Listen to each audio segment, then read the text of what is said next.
तो marubozu candle का जो इम्पैक्ट होता है वो काफी बड़ा होता है। उस केस में बायर और सेलर डिसाइड नहीं कर पा रहे होते हैं कि हम लोग को बाजार कहाँ ले जाना है। शेयर का प्राइस काफी ऊपर भी गया था, फिर काफी नीचे भी गया, लेकिन क्लोज बिल्कुल अपने ओपन के आसपास हुआ या लगभग उसी जगह हुआ जहाँ पे ओपन गया होता है। सबसे इंपॉर्टेंट चीज क्या है कि हमारे पास में ट्रेंड होना चाहिए। अगर आपको ट्रेड लेने भी है तो एक शेयर दो शेयर में काम करो, सिर्फ अपने सीखने के पर्पज से करो, उससे पैसा बनाने की कोशिश मत करो। अब जो हम कैंडल की बात कर रहे हैं ये बुलिश रिवर्सल पैटर्न है, तो देखो इसकी साइकोलॉजी समझते हैं। और उसने यहाँ पे आके सेलर्स को हराने की कोशिश करी उस पर्टिकुलर दिन। ये तो होगा रिटेल सेलर। रिस्क बड़ा या छोटा नहीं होता, रिस्क नोन और अननोन होता है। तो 50 से 60 रुपए का प्रॉफिट खाने को मिल रहा है, ये बन गई हमारा, ये हैमर बन गया। अब देखना कि ये कहां ले जाता है चीज।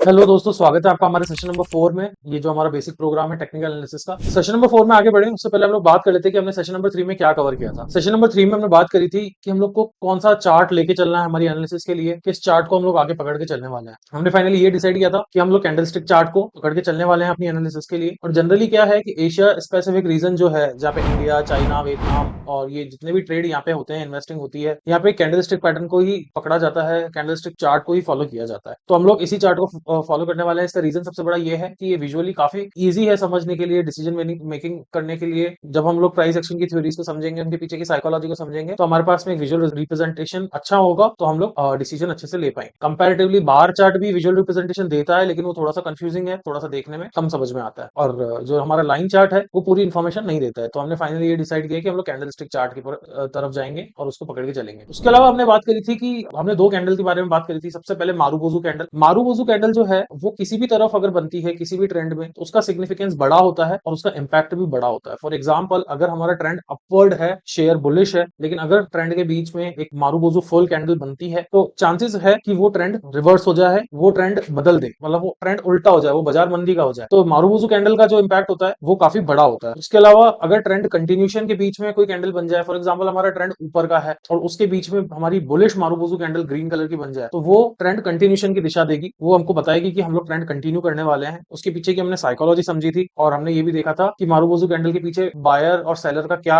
चीज रहता है। रिटेल इन्वेस्टर प्रॉफिट बुकिंग की तरफ जाता है, लेकिन बड़े आदमी को कुछ दिख रहा होता है, कुछ समझ में आ रहा होता है, तो वो लेता जाता है और वो बाजार में तेजी लेके आता है। उसके अलावा हमने बात करी थी स्पिनिंग टॉप की। स्पिनिंग टॉप और ये जो डोजी की हमने बात करी थी, उसमें ये समझा था कि वो इनडिसीजन की कैंडल होती है, उसको फिलहाल तो दिशा का पता नहीं होता है, वो जनरली ट्रेंड की करेक्शन के वाले सिचुएशन में बनती है। फॉर एग्जाम्पल, अगर ट्रेंड ऊपर का है तो बीच में करेक्शन आती है, उस करेक्शन की बात हम बाद में करेंगे, लेकिन जो करेक्शन आती है उन करेक्शन के बीच में ये डोजी और स्पिनिंग टॉप प्रकार की कैंडलें बनती है। उस केस में बायर और सेलर डिसाइड नहीं कर पा रहे होते हैं कि हम लोग को बाजार कहाँ ले जाना है। हमको वहां पे एक्शन कुछ नहीं लेना होता है, बस हमको देखना होता है कि स्मार्ट आदमी क्या कर रहा है, पावरफुल मनी क्या कर रही है उस पर्टिकुलर सिचुएशन में। तो हमने उसकी भी साइकोलॉजी समझी थी कि कहाँ वो इंडिसीजन पॉइंट बनता है। पहले ऊपर भी जाती है चीज, फिर नीचे भी जाती है। हमने उसको विजुअली समझने की कोशिश करी थी कि शेयर का प्राइस काफी ऊपर भी गया था, फिर काफी नीचे भी गया, लेकिन क्लोज बिल्कुल अपने ओपन के आसपास हुआ या लगभग उसी जगह हुआ जहाँ पे ओपन गया था। वो डोजी और स्पिनिंग टॉप टाइप की कैंडल बन। अब हम लोग आगे बढ़ते हैं। हमने पिछले सेशन में जब मारूबुजू कैंडल के बारे में समझा था, तो हमने बात करी थी कि ट्रेंड रिवर्सल की कैंडल होती है वो। हालांकि ट्रेंड कंटिन्यूशन का भी संकेत वही देती है, लेकिन जब हम लोग ट्रेंड रिवर्सल की बात कर रहे हैं तो ट्रेंड रिवर्सल का मतलब क्या होता है? ट्रेंड रिवर्सल का मतलब ये होता है दोस्तों, देखो, ट्रेंड रिवर्सल वाले जो वर्ड है, इसी में समझ में आ रहा है कि कोई ना कोई ट्रेंड चल रहा है और उसको रिवर्स होना है। ठीक है, इसको एक बार विजुअली देखने की कोशिश करते हैं क्या है। अब देखो, यहाँ पे ट्रेंड नीचे का है, हमको ये समझ में आ रहा है। ये बनी हमारी मारूबुजू कैंडल और मारूबुजू कैंडल ने ट्रेंड को चेंज कर दिया। ये बुलिश मारूबुजू कैंडल थी और इसने तेजी का बाजार कर दिया मंदी से। लेकिन जब हम ट्रेंड रिवर्सल की बात कर रहे हैं तो हमारे पास में सबसे इंपॉर्टेंट चीज क्या है कि हमारे पास में ट्रेंड होना चाहिए। अगर ट्रेंड नहीं होगा तो कई बात का ट्रेंड रिवर्सल सही है कि नहीं। फॉर एग्जाम्पल, ट्रेंड नीचे का है और आपका बियरिश मारूबुजू कैंडल बनती है रेड कलर की, तो उस केस में क्या होगा? वो ट्रेंड कंटिन्यू करेगा, वहां ट्रेंड रिवर्स होने की कोई गुंजाइश नहीं है। ठीक है, तो क्योंकि देखो, हमको ट्रेंड रिवर्सल समझ में ऐसा आएगा कि जब तक हम लोग ट्रेंड नहीं पहचान पाएंगे ना, तो ट्रेंड रिवर्सल का डिसीजन नहीं ले पाएंगे। ठीक है, अब इस केस में ट्रेंड रिवर्स तो हो गया, लेकिन हमको कंफर्मेशन का भी तो वेट करना पड़ेगा। ऐसा नहीं है कि जैसे ही मारूबुजू कैंडल बन गई और हम लोग ट्रेड में घुस जाए, ऐसा नहीं है। जब मारूबुजू कैंडल बन रही है और मद्दी का शेयर है और वो मद्दी का शेयर ट्रेंड को घुमाने की कोशिश कर रहा है, तो पहले वो घुमा तो दे, तब तो हम लोग कंफर्म उसको हमारा जो डिसीजन है हम वो लेंगे। लेकिन ये घूमता कैसे है, इसकी कंफर्मेशन कैसे आती है? इसकी कंफर्मेशन के बहुत तरीके होते हैं। सबसे पहले तो इसका नेक्स्ट जो सेशन होता है, जैसे अब ये मान लो किसी एक दिन बनी, ये जो कैंडल बनी है, देखो ये जो कैंडल बनी है, ये मान लो किसी एक पर्टिकुलर डे 1 पे बनी है। फॉर एग्जाम्पल के तौर पर ये बनी है डे 1 पे, तो डे 2 का हमको वेट करना पड़ेगा यहाँ। कि डे 2 पे क्या होता है, ठीक है। अब जैसे इसी केस में देखते हैं, अब यहाँ डे 2 पे हमने ये देखा कि यहाँ पर इस पर्टिकुलर एरिया पे जहाँ पे ये सर्कल बना हुआ है, इस पर्टिकुलर एरिया पे हमको कंफर्मेशन मिला है कि इसने इसका हाई तोड़ा है। इसका मतलब यहाँ पे जो बुलिश मारुबोजू कैंडल है वो अपना असर सही दिखा रही है। तो यहाँ पे हमने ट्रेड लेना है और यहाँ पे ट्रेड लेते हुए चले जाना है और यहाँ पे हमको राइड करना है। लेकिन अब ये जो कंफर्मेशन होती है, अगर मान लो ये कंफर्मेशन नहीं मिले, अब जैसे मैं आपको दिखाता हूँ, यहाँ अगेन शेयर नीचे का ट्रेंड में है, मारुबोजू कैंडल बनी, अब यहाँ पे शेयर ने ऊपर की छलांग मारी और यहाँ पे हमको कंफर्मेशन भी मिल गई, ठीक है। इस एरिया पे देखो, इस एरिया पे हमको कंफर्मेशन भी मिल गई, हमने ट्रेड भी ले लिया। लेकिन नेक्स्ट अपन ने देखना है कि क्या हुआ यहाँ। अब देखो यहाँ तो इसने नीचे की दिशा ले ली, तो इस केस में क्या रहना है, इस केस में क्या हमको ट्रेड लेके रखना है। तो यहाँ हमको भावुक होने की कोई जरूरत नहीं है। यहाँ सिंपल सा स्टॉप लॉस है इसका लो, अगर इसका लो कट गया तो वहां हमारे को ये स्टॉप लॉस लगा देना है और निकल जाना है। यहाँ पे भावुक होके कि भाई हमको तो यार यहाँ पे प्रोग्राम में समझाया कि भाई मारुबोजू कैंडल पे अच्छी कन्विक्शन होती है, ट्रेंड रिवर्स कर देता है, आज नहीं तो कल करेगा ही करेगा। ऐसा कुछ नहीं होता है। अगर कंफर्मेशन मिल गई, हमने ट्रेड ले लिया, लेकिन वो कंफर्मेशन फॉल्स हो गई, उसने वो उस पूरी उसको जो चाल है उसको कैंसिल कर दिया। अगर उसने उस चाल को कैंसिल कर दिया तो हम लोग ट्रेड में ज्यादा दिन तक टिकेंगे नहीं और स्टॉप लॉस का एरिया हिट करते ही निकल जाएंगे। उसके अलावा कंफर्मेशन के बहुत और तरीके भी होते हैं। यहाँ हमने कंफर्मेशन सिर्फ प्राइस के पॉइंट ऑफ व्यू से समझने की कोशिश करी, कंफर्मेशन और भी तरीके से निकलते हैं, क्योंकि हम लोग हमें हमारे इस स्टेज पे हैं जहाँ पे हमने सिर्फ प्राइस की बात करी है, तो हम कंफर्मेशन अभी फिलहाल तो प्राइस को देख के ले रहे हैं। उसके अलावा कंफर्मेशन वॉल्यूम से भी देखी जाती है, इंडिकेटर से भी देखी जाती है, और भी 4-5 चीजें होती है जिनको साथ में जोड़ के देखा जाता है। वो हम लोग इस पर्टिकुलर कोर्स के एंड तक आएंगे तो हम लोग वहां पे भी उस कंक्लूजन पे भी पहुंचेंगे, ठीक है। फिलहाल आपको ट्रेड्स नहीं लेने हैं। अगेन अगर आपको ट्रेड लेने भी हैं तो एक शेयर 2 शेयर में काम करो, सिर्फ अपने सीखने के पर्पज से करो, उसमें पैसा बनाने की कोशिश मत करो, क्योंकि सिर्फ कैंडल के पॉइंट ऑफ व्यू, सिर्फ कैंडल देख के हम लोग चार्ट की ट्रेडिंग नहीं करते हैं। बहुत सारी और चीजें होती हैं जिनको साथ में जोड़ के देखा जाता है और फिर फाइनल डिसीजन लिया जाता है, ठीक है। ये हमने बात कर ली कंफर्मेशन की। अब हम लोग ट्रेंड रिवर्सल समझ लिए, उसकी बात इतनी कर ली। उसका कारण ये था क्योंकि अभी जो आने वाला सेशन है जिसमें हम लोग कैंडल के बारे में, जिन कैंडल्स के बारे में डिस्कस करेंगे, वो कैंडल्स ट्रेंड रिवर्सल की कैंडल ही हो, और उसको हमको समझने से पहले हमको समझना पड़ेगा ट्रेंड रिवर्सल कॉन्सेप्ट को, जो कि मैंने अभी समझाने की कोशिश करी। अब जो हम कैंडल की बात कर रहे हैं ये बुलिश रिवर्सल पैटर्न्स है। बुलिश रिवर्सल पैटर्न्स क्या होते हैं, जब ट्रेंड नीचे का होता है और वो ट्रेंड चेंज होकर ऊपर की तरफ जाने की कोशिश करता है, तो वो कौन से एरियाज होते हैं, वो कौन सी कैंडल होती है जो उस ट्रेंड को चेंज करने की कोशिश करती है। तो वो बुलिश रिवर्सल ट्रेंड्स जो होते हैं, जो पैटर्न्स होते हैं, हमको वो समझने की कोशिश करनी है। हम लोग उसको एक बार विजुअली देखने की कोशिश करते हैं कि कैसे वो होता है। अब ये देखो, ये शेयर, ये जो भी पर्टिकुलर असेट है, स्टॉक है, उसका ट्रेंड नीचे का है। यहाँ आपकी बन गई हैमर, एक तरह से हैमर आकार ही है, ठीक है ना। इसको अपन समझने की कोशिश करेंगे कि कैंडल के पीछे की साइकोलॉजी क्या है। बट इस कैंडल का इम्पैक्ट देखो, इसने ट्रेंड को रिवर्स कर दिया और शेयर की दिशा चेंज कर दी, ठीक है। ये हो गया ट्रेंड रिवर्सल। और यहाँ पे हमको कंफर्मेशन का भी वेट करना पड़ेगा, जैसे हमने मारुबोजू में कंफर्मेशन का वेट किया। लेकिन अब इसके पीछे की साइकोलॉजी समझ लेते हैं कि ये कैंडल के पीछे की साइकोलॉजी क्या है, इसने ट्रेंड रिवर्स करा तो करा कैसे, क्या क्या इसके पीछे अपन को दिख रहा है। तो देखो इसकी साइकोलॉजी समझते हैं। सबसे पहले ट्रेंड रिवर्सल का था तो शेयर भी नीचे जा रहा है। फिर ट्रेंड वहां पे क्या हुआ, सडनली बायर्स का प्रेशर आ गया। बायर्स का प्रेशर मतलब देखो, यहाँ पे आपका ट्रेंड नीचे गया, ठीक है। अब यहाँ सडनली क्या हुआ, ट्रेंड नीचे गया है, शेयर नीचे जा रहा है, बात आई गई हो गई, समझ में आ गई। यहाँ पे जो सेलर्स थे जिनको मद्दी देखनी थी वो तो कंफर्म हो गए, उन्होंने सही समझ लिया कि भाई हाँ चलो मद्दी ही कंटिन्यू हो रही है। लेकिन सडनली क्या हुआ, उस पर्टिकुलर दिन में यहाँ पे आया बायर, और बायर ने आके प्रेशर बना के शेयर को ऊपर ले जाने की कोशिश करी। अब ये शेयर जो ऊपर जाने की कोशिश करी, लेकिन वो ज्यादा ऊपर लेके नहीं गया और उसने लास्ट आके उसी लेवल पे क्लोज किया जहां उसने ओपन किया था, लगभग लगभग उसी के आसपास एरिया में क्लोज किया। हाई ले जाने की कोशिश करी लेकिन वहां नहीं ले जा पाया वो। लेकिन अब यहाँ क्या होगा ना, ये इस शेप का कैंडल बन गया, लेकिन अपन को ये देखना है जो स्मार्ट आदमी है उसको कुछ ना कुछ दिख रहा है। स्मार्ट आदमी का मनी, स्मार्ट आदमी का मतलब क्या है, जिसके पास में पावर है पैसे की, जो जो प्राइस को इन्फ्लुएंस कर सकता है, उसको लोग ऑपरेटर भी कहते हैं, उसको कुछ भी कह सकते हो आप। लेकिन वो स्मार्ट आदमी प्राइस को इन्फ्लुएंस करता है और वो प्राइस को इन्फ्लुएंस करने के बाद में उसका इंपैक्ट देखे जाता है। यहाँ स्मार्ट आदमी को ऐसा लगा कि यार मेरे को इस शेयर में कुछ ग्रोथ दिख रही है, कुछ समझ में आ रहा है, तो मैं इधर अपना बाय का कॉल लूं। और उसने यहाँ पे आके सेलर्स को हराने की कोशिश करी उस पर्टिकुलर दिन, जिस पर्टिकुलर दिन ये कैंडल बनी, और उसने बायर जीतने की कोशिश कर रहा था उसने, लेकिन कंप्लीटली जीत नहीं पाया। अब यहाँ पे अगर आप देखो, रिटेलर जो सेलर है और रिटेलर जो बायर है, वो कैसे कंफ्यूज हो सकते हैं, यहाँ पे ट्रैप कैसे हो सकते हैं। देखो जब शेयर नीचे गिरा तो सेलर क्या होगा, सेलर एक्टिव हो जाएगा, सेलर कहेगा कि यार कोई बात नहीं, जैसे दिशा नीचे की है उसी अकॉर्डिंग ये नीचे जा रहा है, हम खुश। लेकिन जैसे इसने ऊपर की चाल ली होगी तो सेलर क्या कहेगा कि यार कोई बात नहीं, कभी कभी हो जाता है, करेक्शन है, वो थोड़ा सा इग्नोरेंट में चले जाएगा, वो इमोशनली अपना काम लेगा कि यार कोई बात नहीं, क्योंकि उसके पीछे नीचे की चाल चलती हुई आ रही है ना, तो वो उसी उसी सोच में काम करेगा, उसकी बायसनेस वहां पे बीच में आ जाएगी। लेकिन जैसे ही वो ये जो बाइंग प्रेशर है, वो उस बाइंग प्रेशर को इग्नोर करेगा। ये तो होगा रिटेल सेलर। वहीं रिटेल बायर क्या सोचेगा कि यार यहाँ इतना ऊपर आ गया है। अब जब देखो स्टॉप लॉस हमने बात करी थी कि कहाँ लगते हैं, स्टॉप लॉस लगते हैं यहाँ। अब शेयर जब यहाँ से चलने की शुरुआत करी, हमने जब पीछे वाले चार्ट में देखा, तो कंफर्मेशन हमको यहाँ मिलेगी। इतना जो एरिया है वो इतना बड़ा स्टॉप लॉस रखेगा ही नहीं, कहेगा यार पहले शेयर नीचे का है, पहले मद्दी का बाजार है, फिर मैं ऊपर की चाल लूं और अपना सौदा बनाने की कोशिश करूं, और इतना बड़ा स्टॉप लॉस रखने रखना पड़े, पता नहीं कुछ आएगा, कुछ मिलेगा, नहीं मिलेगा, चलो जाने देते हैं, तो वो एक बार के लिए छोड़ेगा इस चीज को। लेकिन अपन ने हमारे सेशन में बात करी थी कि रिस्क बड़ा या छोटा नहीं होता, वो ये देख रहा है कि यहाँ पे बहुत बड़ा रिस्क है। हम लोग ने ये समझने की कोशिश की थी रिस्क बड़ा या छोटा नहीं होता, रिस्क नोन और अननोन होता है। तो यहाँ हमारे को पता है हमारा नोन रिस्क क्या है और उसके अगेंस्ट रिवॉर्ड क्या है। हमने देखने की कोशिश करी पीछे पीछे वाले चार्ट में कि जैसे ही इस तरह की कैंडल बनती है तो दिशा कितनी ऊपर चली जाती है और वो ट्रेंड को रिवर्स करेगी तो आपको रिवॉर्ड भी बहुत अच्छा मिलेगा। अमूमन देखा गया है कि जैसे मान लो 10 से 20 रुपए की अगर इसने चाल दी तो वहां पे ये 3 से 4 गुना का रिटर्न भी देगा। फॉर एग्जाम्पल 20 रुपए की, अब जैसे शेयर है 100 रुपए का, उसने 20 रुपए की चाल दी तो वो 120 पहुंच गया, तो वो ये पोटेंशियल रखता है कि वो 160 से लेके 180 की रेंज में पहुंचे। तो 50 से 60 रुपए का प्रॉफिट खाने को मिल रहा है, उसके अगेंस्ट लॉस कितने का है, सिर्फ 20 रुपए का। ठीक है, तो 20 रुपए के लॉस के अगेंस्ट आपको प्रॉफिट कितने का है, 60 रुपए के आसपास का लॉस है। तो यहाँ पे आपका 3:1 रेशियो का रिस्क रिवॉर्ड रेशियो है यहाँ पे। ठीक है, अभी इसको अपन प्रैक्टिकली चार्ट में देखने की कोशिश करते हैं कि ये कैंडल कैसे इंपैक्ट देती है। मैंने इतनी रामायण कर तो दी कि इतना प्रॉफिट देती करती है, लेकिन अपन इसको देख भी लेते हैं कि चार्ट में सच में ऐसा कुछ है कि नहीं है। और हाँ, एक चीज और, पहले चार्ट में जाने से पहले ये देख लेते हैं कि जो हैमर है वो हैमर दिखने में एक हथौड़े के जैसा होता है। ठीक है, इसका विजुअल रिप्रेजेंटेशन जितना याद रहेगा आपको उतना आपको हेल्प होगा कैंडल आइडेंटिफाई करने में। अब देखो आगे एक बार चार्ट में जाने से पहले ड्रैगन फ्लाई डोजी को भी देख लेते हैं। ड्रैगन फ्लाई डोजी भी सिमिलर सी दिखने की होती है कैंडल, इसमें भी यही चीज होती है। बस इसमें क्या होता है कि ओपन और क्लोज जो होता है लगभग सेम एरिया में होता है। वहां पे हैमर तरीके का शेप बना था, यहाँ पे देखो इस तरह के जो इंसेक्ट होता है इस तरीके का शेप बना है। तो इसको भी अपन चार्ट में देखेंगे। ठीक है, अभी अपन नेक्स्ट चार्ट ही शुरू करते हैं। अब देखो ये बन गई हमारा, ये हैमर बन गया। अब देखना कि ये कहाँ ले जाता है चीज से। अब यहाँ देखो ये हैमर बना और इसने देखो दिशा क्या शानदार दी। यहाँ लगभग 2200 समथिंग का कुछ था एरिया और ये 2600 का एरिया था, लगभग ये 400-500 पॉइंट का एरिया था। और यहाँ इसने लगभग लगभग 3100 रुपए के उसमें दिए। तो ये कितना, 400 पॉइंट। अभी देखना इसने ये लो नहीं काटा है, स्टिल ये लो नहीं काटा है।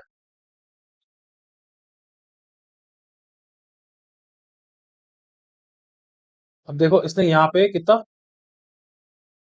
3600 पॉइंट, कितना, हाँ लगभग लगभग 3600 पॉइंट टच किया है। ठीक है, तो हमने क्या देखा कि 2600 प्लस 1200 कितना हो गया, 3800 होना चाहिए था। और इसने कहां तक पहुंचाई चीज, 3671, लगभग लगभग उसी एरिया के आसपास। और मैं आपको एक चीज बता दूं दोस्तों, ये जो हैमर है, ये हैमर कौन से, ये किस चीज का चार्ट अपन देख रहे हैं, ये चार्ट है आपका निफ्टी 50 का चार्ट। और ये जो टाइम है, ये टाइम है 2008, लगभग लगभग अक्टूबर सितंबर के आसपास का था, जहां पे वो इतनी बड़ी मंदी आई थी, पूरे ग्लोबल मंदी आई थी। उसने वहां ये लो लगाया और वो लो आज तक नहीं काटा है। इस हैमर का सिग्निफिकेंस देख रहे हो क्या है, यहाँ पर स्मार्ट आदमी ने अपना काम किया, रिटेल बायर रिटेल सेलर को ट्रैप किया और अपनी दिशा चेंज कर दी। तो कहने का मतलब ये है कि इस कैंडल को अपन को देखना है, सिग्निफिकेंस देना है, लेकिन इस कैंडल को कहाँ देखना है, जब ट्रेंड नीचे का हो। अब ट्रेंड के बीच में ये कैंडल बनती है ना, तो इसका कोई इंपैक्ट नहीं है अपने को ट्रेंड रिवर्सल के लिए अगर इस चीज को देख रहे हैं तो ट्रेंड रिवर्स का होना भी चाहिए। आओ दूसरा अपन देखने की कोशिश करते हैं। अब यहाँ देखो ये ड्रैगन फ्लाई डोजी बनाने की कोशिश करेगा। ये देखो इसने बना दी ड्रैगन फ्लाई डोजी, यहाँ ट्रेंड नीचे का है और ये देखो इसने खींच दिया मीटर ऊपर। ठीक है, ये देखो पूरा ऊपर टांग के खड़ा कर दिया शेयर को। अपने को यहाँ पर देखना है कि जो बुलिश रिवर्सल कैंडल्स होती हैं वो किस तरह से काम कर रही है। अगर ट्रेंड नीचे का है और बुलिश रिवर्सल कैंडल बनती है तो हमको अगले दिन की कंफर्मेशन का वेट करना है, आने वाले सेशन में कंफर्मेशन का वेट करना है और फिर वहां पे ट्रेड बनाने की कोशिश करनी है और वो हमको अच्छा खासा प्रॉफिट देके जाएगी। अपने बात करी कि कितना टारगेट रखना है। ठीक है, ये तो बात करी हमने बुलिश रिवर्सल कैंडल की। अब बियरिश रिवर्सल कैंडल्स भी होती हैं कुछ, उसको भी हम लोग देखने की कोशिश करते हैं कि वो क्या होती है। तो देखो सबसे पहले हमारा हो गया चार्ट ऊपर का। अब ऊपर के चार्ट में एक ये वापस हैमर शेप का कैंडल बना है, लेकिन इसका नाम हैमर नहीं है। इस कैंडल ने ट्रेंड को रिवर्स करने की कोशिश करी है। अगेन कंफर्मेशन के साथ में ट्रेड लेने की कोशिश अपन को देखना है। अब इसने देखो यहाँ पे कंफर्म किया है इस एरिया में, कितने 180 के एरिया पे इसने कंफर्म किया है और यहाँ पे क्या अपना स्टॉप लॉस कितना बनेगा, लगभग लगभग 200 का। और यहाँ चाल कितने की आ गई, ये सिर्फ ऐसे ही नंबर्स हैं, इनको इतना वो मत लेना, 70 की चाल आ गई। यानी कि अगर अपन देखें कि स्टॉप 180 से 70 हो गया, लगभग लगभग हो गया आपका 110 पॉइंट का इसने गिरावट दी है। और स्टॉप लॉस कितने का अपना, 20 का। तो लगभग लगभग 5 गुना के आसपास का, 5-5.5 गुना के आसपास का अपने पास में रिटर्न आया है इस केस में। जो भी आदमी मंदी खाता है, जो भी सेलर्स होते हैं, उनको इतना रिटर्न आया है। ठीक है, लेकिन अब इस कैंडल ने ट्रेंड रिवर्स कैसे किया, सेम शेप की कैंडल ने पहले तो नीचे वाले ट्रेंड को ऊपर ले गया, लेकिन अब ऊपर वाले ट्रेंड को नीचे कैसे लेके गया उसको भी अपन समझते हैं। अब देखो इसके पीछे की साइकोलॉजी क्या है। इस कैंडल को बोलते हैं सबसे पहले तो हैंगिंग मैन। हैंगिंग मैन यानी कि आपका ये जो आदमी जैसे लटका हुआ ना, ये सूली पे हैंग हुआ हुआ है, उस तरह से ये हैंगिंग मैन कैंडल का नाम पड़ा है। अब देखो यहाँ अपन समझने की कोशिश करते हैं कि क्या हुआ। देखो शेयर नीचे की तरफ मूव हुआ उस पर्टिकुलर डे, लेकिन फिर वो जो नीचे की गिरावट थी वो कैंसिल हुई और उसने एक तरह से हैमर शेप का कैंडल बना दिया।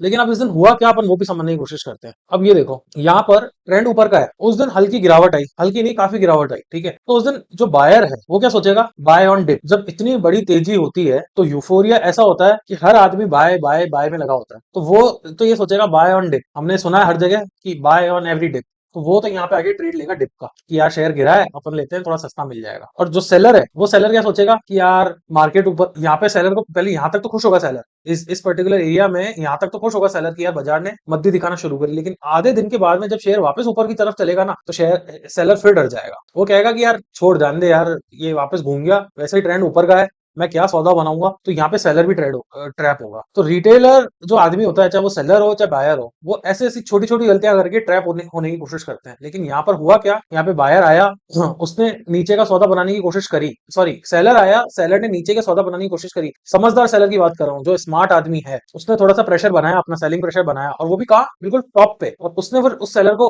क्योंकि देखो उस दिन हर कोई बाय की पोजीशन बना रहा है, तो वहां इतने सारे लोगों से एक लड़के, एक स्मार्ट आदमी जब सेलिंग प्रेशर बनाने की कोशिश करता है, तो उसको अपन कैसे इग्नोर कर पाएंगे। इसको अपन चार्ट में भी समझने की कोशिश करते हैं। और इस कैंडल को हैमर नहीं हैंगिंग मैन बोला जाता है, ठीक है। दिखने में ये हैमर जैसा ही है, लेकिन हैमर जो है वो नीचे की तरफ अगर बनता है तो उसको बोला जाता है, लेकिन जो ऊपर की तरफ बनता है वो हैंगिंग मैन बनता है। शेप दोनों का सेम है, सिर्फ नाम अलग है। हैमर का मतलब ये हुआ कि नीचे की ट्रेंड को थोड़ा मार के सीधा ऊपर चले गया, तो उसके पीछे का कहानी है। और हैंगिंग मैन क्या कि ऊपर के शेयर में लटक गया आदमी, तो वो लटक के नीचे ले आया। तो इसकी कहानी के पीछे मत जाओ, इसका नाम समझना समझ लो, मैंने इसका विजुअल डाला है ताकि इससे आपको समझ में आए कि हैंगिंग मैन लटक जाता है और हैमर हथौड़ा मार देता है। सेम ड्रैगन फ्लाई का भी सेम वही है, हैमर जैसा काम करता है। तो अपने को नाम के पीछे नहीं पड़ना, उसका इम्पैक्ट ज्यादा देखना, उसके पीछे की साइकोलॉजी ज्यादा समझनी है।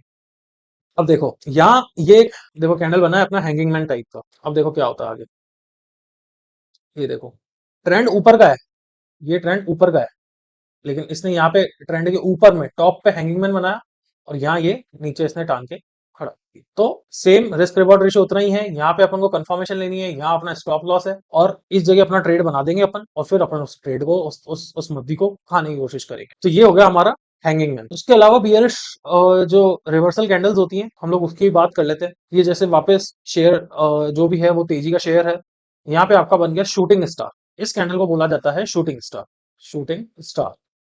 अब ये कैंडल किस तरह से हेल्प करता है, ये देखो इसने रिवर्स कर दिया, और हमको कंफर्मेशन के साथ में काम करना है। लेकिन अब इस कैंडल ने क्या इंपैक्ट दिया है, इस कैंडल के पीछे की साइकोलॉजी क्या है, हम लोग वो भी समझने की कोशिश करते हैं। पहले तो सबसे पहले शूटिंग स्टार क्या होता है, शूटिंग स्टार होता है अपना टूटता हुआ तारा। ये देखो ये रहा अपना टूटता हुआ तारा। तो जैसे ही ऊपर सितारे, वो कहते हैं ना कि ऊपर के सितारे हैं, और उसको तोड़ दिया तो वो नीचे आ गया। तो अपने को ऐसे ही याद रखना है, कहानियां जितनी याद रखोगे ना, उतना क्या होगा कि आप कैंडल का नाम समझ पाओगे, आइडेंटिफाई करने में उतना अच्छा होगा। तो ये शूटिंग स्टार कैंडल के पीछे की जो भी इलस्ट्रेशन है वो ये है। अभी शेयर देखो ऊपर की तरफ चल रहा है, सेम कंफर्मेशन दी, जैसे हमारा मार्केट ऊपर की तरफ का है, शेयर ने स्टार्टिंग में तो चाल ऊपर की तरफ की बनाई, ये देखो यहाँ पे।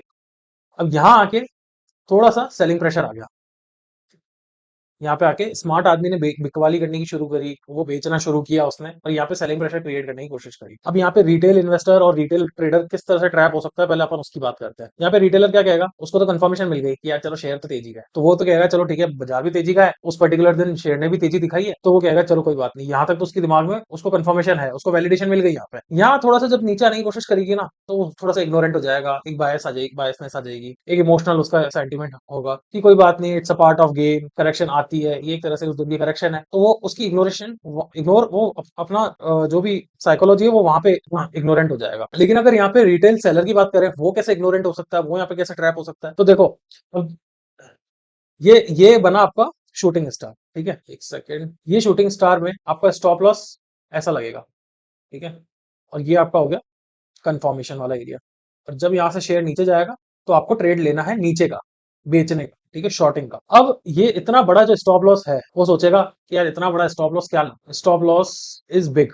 तो हमने वापस अभी थोड़ी देर पहले जब हमने बात करी थी हैमर और ड्रैगन फ्लाई की, तो उस केस में भी बायर ये सोच रहा था कि मेरा स्टॉप लॉस बड़ा है। हमने वापस वही बात करी, स्टॉप लॉस बड़ा है या छोटा नहीं होता, रिस्क बड़ा है या छोटा नहीं होता, रिस्क नोन या अननोन होता है। तो यहाँ पे मेरा नोन रिस्क इतना है, उसके अगेंस्ट रिवॉर्ड सिमिलर सेम वैसा का वैसा रिवॉर्ड है जैसा हमारा हैमर के अंदर था, कम से कम 2 से 3 गुना का। जितने का कैंडल बना है उससे 2 से 3 गुना का। फॉर एग्जाम्पल 100 का शेयर था यहाँ पे, यहाँ हो गया 100, या नहीं 100 नहीं, मतलब 80 का हो गया, तो यहाँ पे 20 रुपए का गिरावट आई। तो इसमें लगभग लगभग आप देख लो गुना, यानी कि 60 रुपए की गिरावट। यहाँ से 80 का शेयर 60 भी हो सकता है, सॉरी 80 का शेयर यहाँ से 20 भी हो सकता है। तो यहाँ पे आपको इतना रिस्क रिवॉर्ड रेशियो मिल रहा है। अब 10 ट्रेड होते हैं, 10 में से आपके 7 ट्रेड भी सही हो गए या 8 ट्रेड भी सही हो गए और 2 या 3 ट्रेड में स्टॉप लॉस हिट हो गया, तो क्या बुरा है? मैं तो कह रहा हूँ कुछ बुरा नहीं है, उसमें अच्छा खासा रिटर्न लेके जाओ। तो रिस्क की जो परिभाषा होती है वो नोन या अननोन होती है, वो बड़ी या छोटी नहीं होती कि रिस्क मैं बहुत बड़ा रिस्क ले रहा हूँ, मैं छोटा रिस्क ले रहा हूँ। तो अपने को ये चीज समझ के चलना पड़ेगा। जब भी हम लोग स्टॉप लॉसेस के लेवल निकालेंगे तो उसको नोन रखेंगे। जब वो स्टॉप लॉस हिट होंगे ना, तो अपनी भावनाएं बीच में नहीं आने देंगे। हम लोग को सही समय पे स्टॉप लॉस को पकड़ के उसमें उस जगह सौदा काटना पड़ेगा ही पड़ेगा। और वो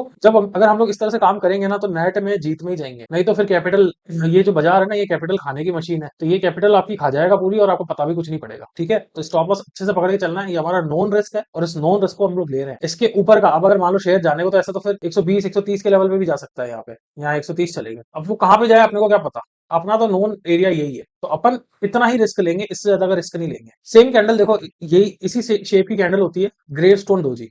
ये देखो, इसमें जैसा अपना बॉडी वहां पे बड़ा था, ये जो बॉडी था वो अपना शूटिंग स्टार में बड़ा था, लेकिन ये जो ग्रेव स्टोन डोजी है उसमें बॉडी अपना छोटा ही है। ग्रेव स्टोन का मतलब क्या होता है कि कब्र का पत्थर, जैसे कि यहाँ पे फोटो में आपको दिख रहा है। ग्रेव स्टोन का मतलब ये होता है, तो ये एक तरह से कब्र का पत्थर होता है। जब भी ट्रेंड ऊपर का है और इस तरह का ग्रेव स्टोन डोजी बनता है, तो इसका मतलब ये कि ट्रेंड चेंज होने वाला है। अब क्या होता है जब ट्रेंड चेंज होता है, कई बार जैसे ऊपर का ट्रेंड और ट्रेंड नीचे का चेंज हो रहा है, बियरिश मार्केट आने वाली है, मंदी आने वाली है, तो शॉर्ट सेलर शॉर्ट करते हैं। लेकिन जैसे मान लो किसी के पास शेयर पड़े हैं खुद के पास, वो अपना माल बेच के अपना प्रॉफिट बुकिंग भी कर सकते हैं वहां पे। जिसको शॉर्टिंग नहीं करनी, जिसको सेलर, जिसको अभी फिलहाल कहते हैं ना कि बिकवाली और इसमें नहीं पड़ना कि भाई मैं लीवरेज कॉल नहीं ले रहा, मेरे को सेलिंग नहीं करनी, तो वो अपना एटलीस्ट जिसके पास में जो पोर्टफोलियो पड़ा है, वो पोर्टफोलियो काट के अपना प्रॉफिट बुकिंग करना शुरू कर सकते हैं उस समय पे। ये जो एरियाज होते हैं, यहाँ पे ट्रेंड रिवर्सल के भारी संकेत होते हैं। अब इसको अपन चार्ट में भी देखने की कोशिश करते हैं। ये देखो, ये आपका बना शूटिंग स्टार। ट्रेंड ऊपर का है, अच्छा खासा ट्रेंड ऊपर का है। ये देखो यहाँ से ट्रेंड यहाँ पे, लेकिन यहाँ बन गया आपका शूटिंग स्टार और इसने देखो नीचे टांग के खड़ा कर दिया चीज। आई एस, ये भी इंडेक्स का ही चार्ट है, हमारे निफ्टी इंडेक्स का। ये देखो यहाँ पे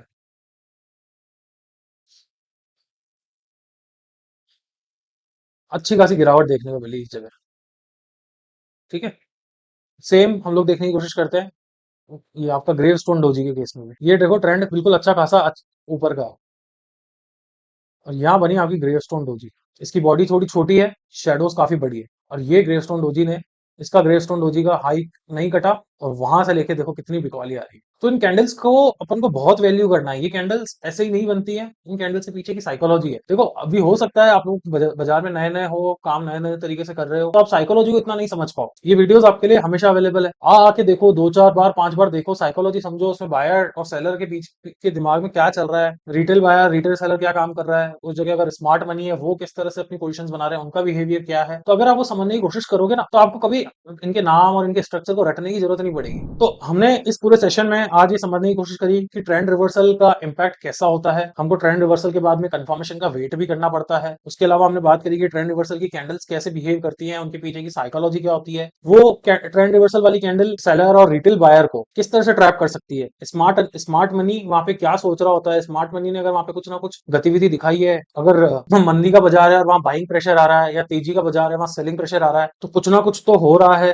अब सेलिंग प्रेशर और बाइंग प्रेशर का मतलब कि जैसे मंदी का बाजार है, शेयर नीचे गिरता जा रहा है, गिरता जा रहा है, लेकिन वहां पे बाइंग प्रेशर का मतलब ये हुआ कि भाई लोग खरीदना चाह रहे हैं, स्मार्ट मनी खरीदना चाह रहा है, तो वो बाइंग प्रेशर होता है। सेम वाइसा वर्सा सेलिंग प्रेशर भी ऐसा ही होता है कि लोग बेचना चाह रहे हैं। तो अगर ट्रेंड की दिशा के विपरीत सेलिंग प्रेशर या बाइंग प्रेशर आ रहा है ना, तो उसको वैल्यू देना है। वो ऐसे ही रैंडम नहीं आ रहा है, उसके पीछे स्मार्ट मनी, स्मार्ट इन्वेस्टर काम कर रहे हैं, उनको कुछ ना कुछ दिख रहा है जो हमको अभी नहीं दिख रहा, लेकिन हमको प्राइस में वो चीज दिख रही है, तो हमको प्राइस के हिसाब से काम करने का है। चलिए मिलते हैं नेक्स्ट नेक्स्ट सेशन में। कमेंट करके बताइए आपको कैसा लगा सेशन। कुछ समझ ना आए, इस चीज को चार्ट पे प्रैक्टिस करो, 5 7 10 चार्ट दिन के देखो और उनको चार्ट में आइडेंटिफाई करने की कोशिश करो। डाउट हो तो ईमेल करके बताओ, ईमेल करके पूछो, मैं जितना हो सकेगा आपको रिस्पॉन्स करने की कोशिश करूंगा। मिलते हैं नेक्स्ट सेशन में, ध्यान रखिए अपना।